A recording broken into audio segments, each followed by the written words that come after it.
मिथुन लगन गुरुदेव लग्न स्थान में। गुरुदेव मिथुन लगन के जब लग्न स्थान में विराजमान होते हैं तो लग्नानुसार फल कथन में शास्त्रों में बहुत सी बातें वर्णित की गई है।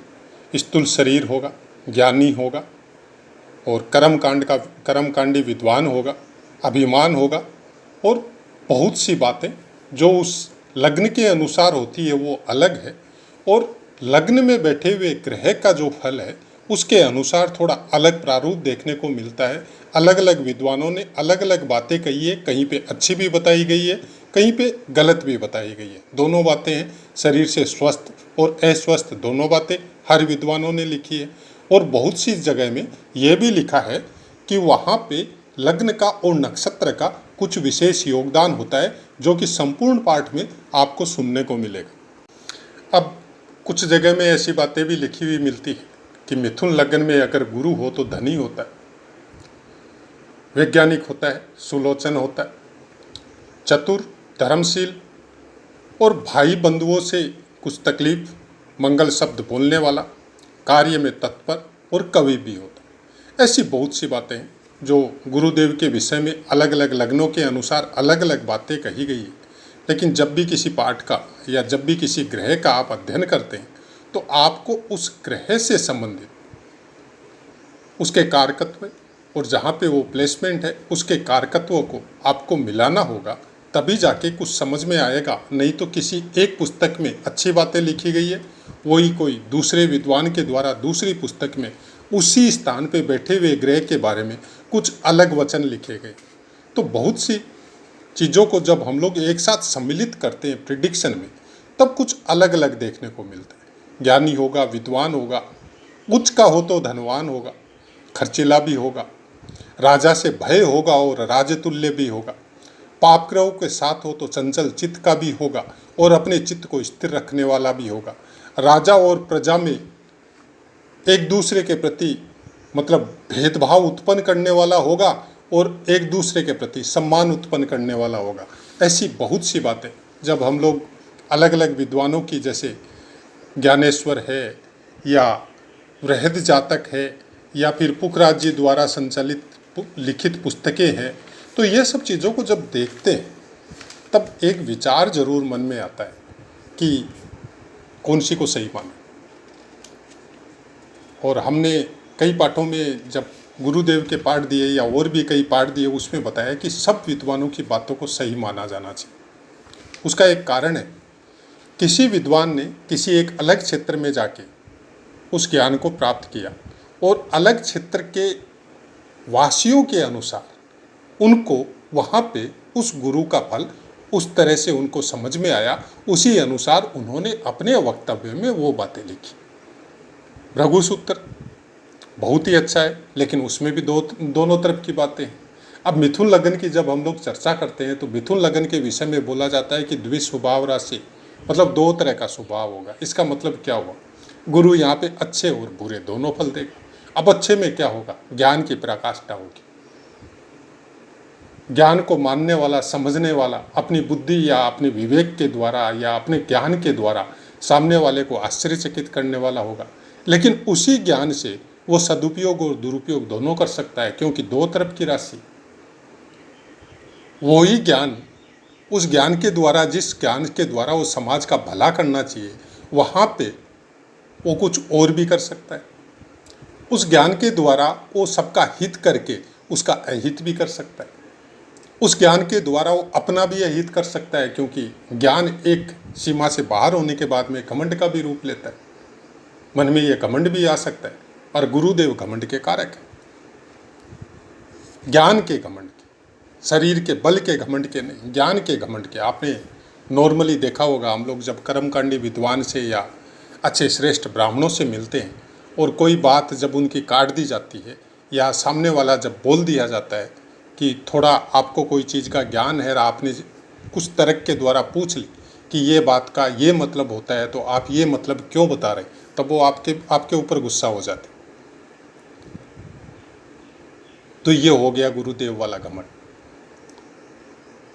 अब यहाँ पे अगर गुरुदेव उसी ज्ञान के लिए, अगर उनके अंदर वो भी सद्बुद्धि जिनको बोला जाता है, बुद्ध देव के द्वारा जो बुद्धि प्रदान होती है, वो अगर विवेकशील हो और सामने वाले की बात को अगर सही मान के उसको स्वीकार करने की अगर चेष्टा उनके अंदर होती है, तब गुरुदेव का फल बहुत अच्छा प्राप्त होता है।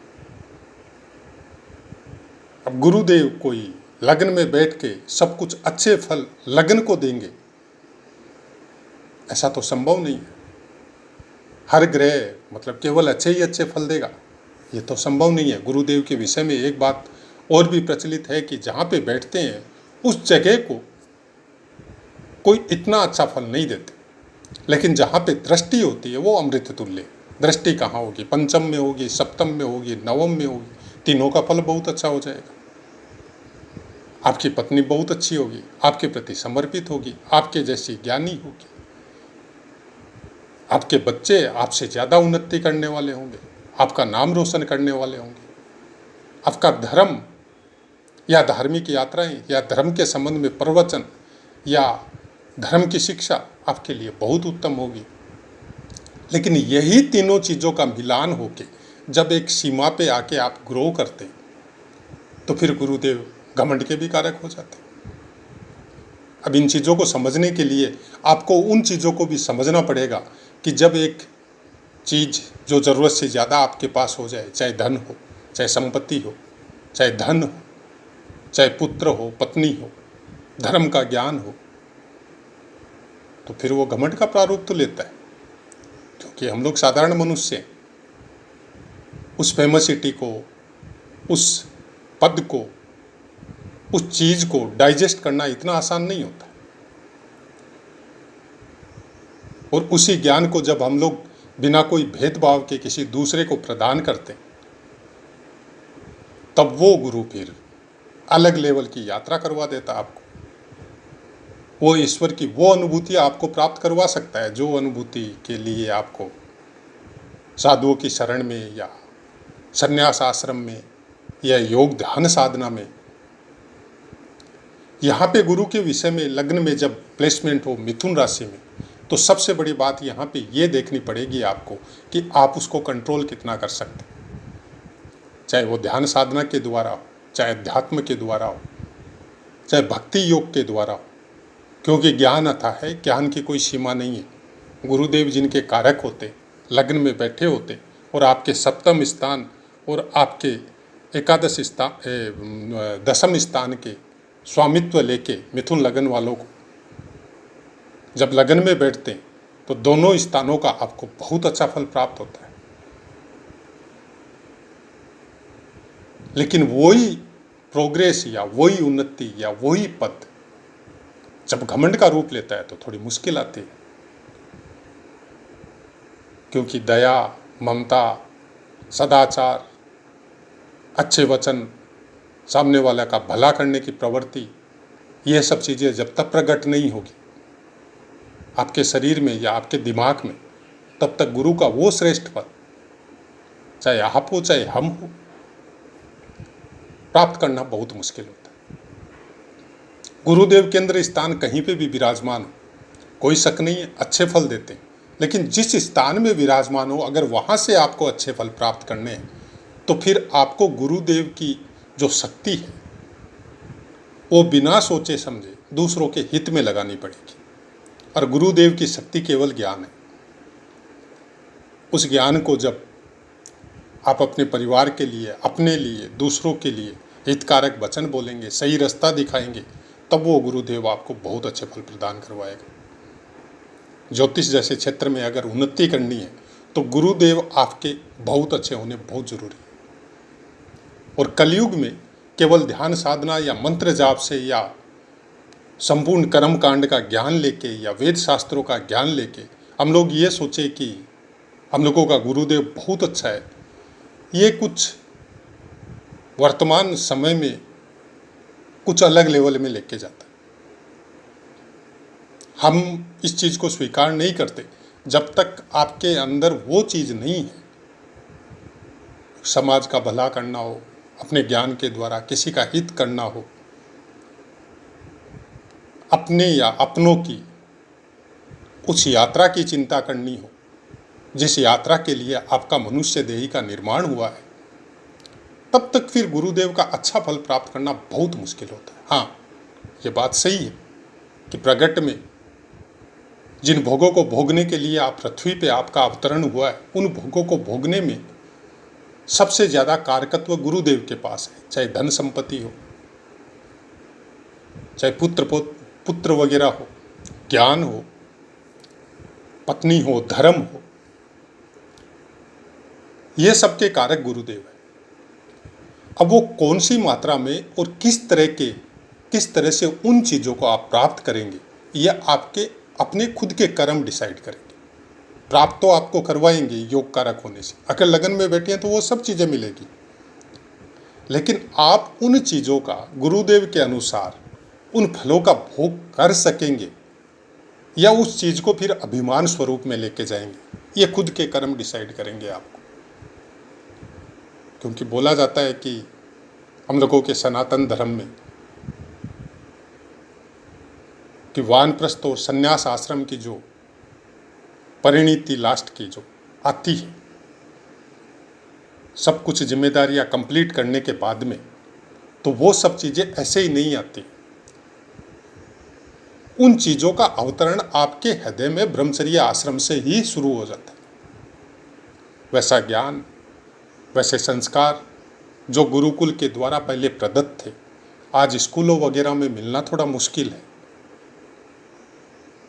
लेकिन ज्योतिष शास्त्र का अध्ययन करते हैं तो वो चीज़ें आपको प्राप्त होती हैं। और गुरुदेव इसमें उस सीमा तक आपकी हेल्प करते हैं जिस सीमा पे आपकी लास्ट अंतिम यात्रा मोक्ष के कारक भी बताया जाता है गुरुदेव को, कि 12वें स्थान में जब प्लेस होते हैं तो मोक्ष के कारक है। तो मोक्ष का कारक होके मोक्ष ऐसे ही प्राप्त हो जाएगी बिना कुछ किए, ये हमको नहीं लगता कि ये कोई सही ज्ञान है। क्योंकि उसके लिए भी आपको अपने उद्योग, आपको अपने कर्म करने ही पड़ेंगे। कोई भी ग्रह तब तक अपने संपूर्ण रूप में आपके अंदर अपनी ऊर्जा का प्रवाह नहीं करेगा जब तक आप उसके काबिल नहीं होंगे। और गुरुदेव आपको बीच में घमंड इसीलिए प्रदान करवाते हैं कि जैसे ही थोड़ी सी ऊर्जा उनकी आपको प्राप्त हुई और आपको घमंड हो गया, चाहे अपने पद का हो, चाहे धन का हो, चाहे पुत्रों का हो, चाहे पत्नी का हो, चाहे धर्म का हो, तब फिर वो चीजें नहीं प्राप्त होगी जिन चीजों के लिए हम लोग आए। और ज्योतिष उसी की यात्रा करवाता है आपको। ज्योतिष आपको भविष्य कथन करने के लिए एक कोई छोटी सी किताब या कोई शास्त्र नहीं है। ज्योतिष उस यात्रा पे आपको लेके जाता है जिस यात्रा के लिए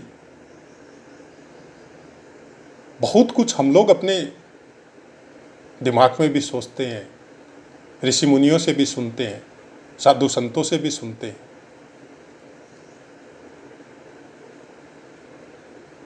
उस यात्रा के लिए गुरुदेव सबसे ज़्यादा योग कारक होते हैं। सबसे ज़्यादा कारकत्व उनके पास है कि सब भोगों को भोगने के बाद में, सब भोग देते हैं गुरुदेव आपको, उनको भोगने के बाद में जब अंतिम भोग जो ईश्वर के समीप जाना है, उसकी ऊर्जा को समझना है,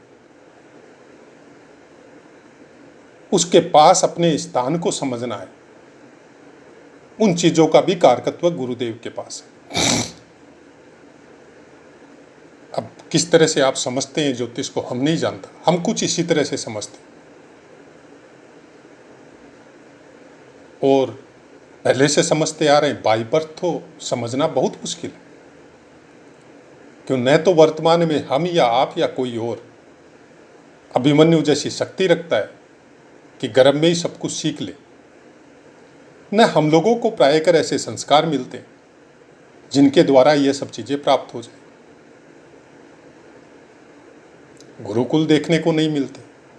वैसे शिक्षक आजकल में धीरे धीरे जिस तरह का परिवर्तन आते जा रहा है शिक्षा में या बाकी चीज़ों में, तो उन लोगों को समझना या उन चीज़ों को समझना बहुत मुश्किल है, बहुत कम है और बहुत जल्दी प्राप्त नहीं होते। उसके लिए भी आपको अपना प्रारब्ध होना पड़ेगा। उस तरह के कर्म करके जब आदमी इंसान पृथ्वी पे जन्म लेता है तो शायद उस प्रारब्ध की वजह से योग्य गुरु आपको प्राप्त होते हैं। अगर नहीं हो तो फिर उसके लिए आपको ज्योतिष बहुत हेल्प करती है आपकी, लेकिन संपूर्णता के साथ इसको समझना इतना आसान नहीं है।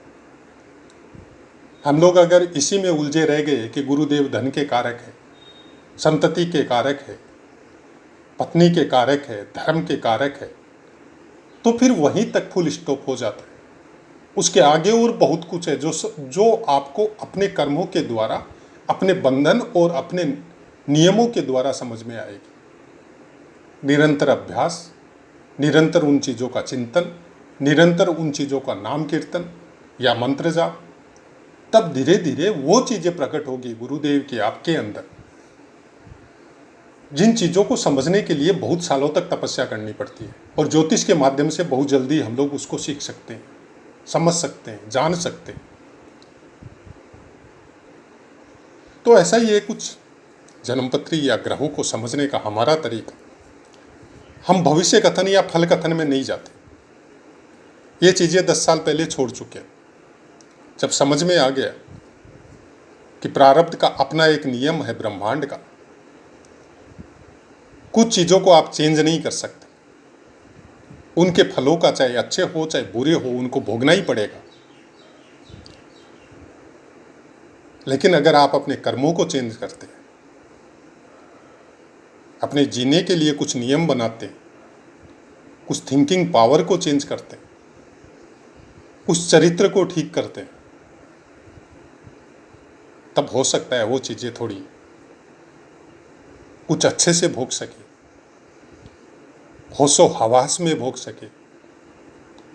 कोई भी काम करते समय आपको समझ में आ सके कि हम गलत कर रहे हैं ना सही कर रहे हैं। कोई चिंतन करते समय आपको समझ में आना चालू हो जाए कि हम गलत चिंतन कर रहे हैं ना सही चिंतन कर रहे हैं। ज्योतिष यही चीज़ें सिखाता है। किसी भ्रम में नहीं पड़ के अपनी यात्रा को ग्रहों के अनुरूप बनाने की कोशिश कीजिए, उनके अपोजिट बनाने की कोशिश मत कीजिए, क्योंकि अपोजिट बनाएंगे और उसका मुकाबला करने की कोशिश करेंगे या उसको मैनेज करने की कोशिश करेंगे, इतनी शक्ति तो उनमें भी नहीं थी जिन्होंने ज्योतिष शास्त्र की रचना की। और अगर शक्ति थी तो भी उन्होंने ऐसा कुछ नहीं किया था जिससे वातावरण या पृथ्वी या प्रकृति या ब्रह्मांड डिस्टर्ब हो। तो वो चीज़ें मत सोचिए, वो सोचिए कि आप क्या कर रहे हैं और क्या करना चाहिए था। कहते हैं कि किसी की अगर हकीकत सामने लानी है तो उसको कुछ पावर दे के देखो। ये चीज़ें हम लोग अपनी रोज़मर्रा की लाइफ में देख सकते हैं, अपने अगल बगल में देख सकते हैं कि कल तक आदमी बहुत अच्छा था, सबके लिए हितकारी वचन बोलता था, सबका हेल्प करता था, लेकिन जैसे ही थोड़ा धन आया उसका पूरा बुद्धि चेंज हो गया, किसी को कुछ समझता ही नहीं है। यही होता है पावर। जब थोड़ा पावर मिलता है इंसान को, चाहे किसी भी रूप में मिले, उसके अंदर की हकीकत तभी नजर आती है, तभी समझ में आती है, ऐसे समझ में नहीं आती। और इन चीज़ों को बाहर लाने में गुरुदेव बहुत बड़ी हेल्प करते हैं या बहुत बड़े योग कारक हैं। तो आशा है मित्रों पाठ समझ में आया होगा। अपनी वाणी को विराम देते हैं, आपसे आज्ञा लेते हैं। जय माता।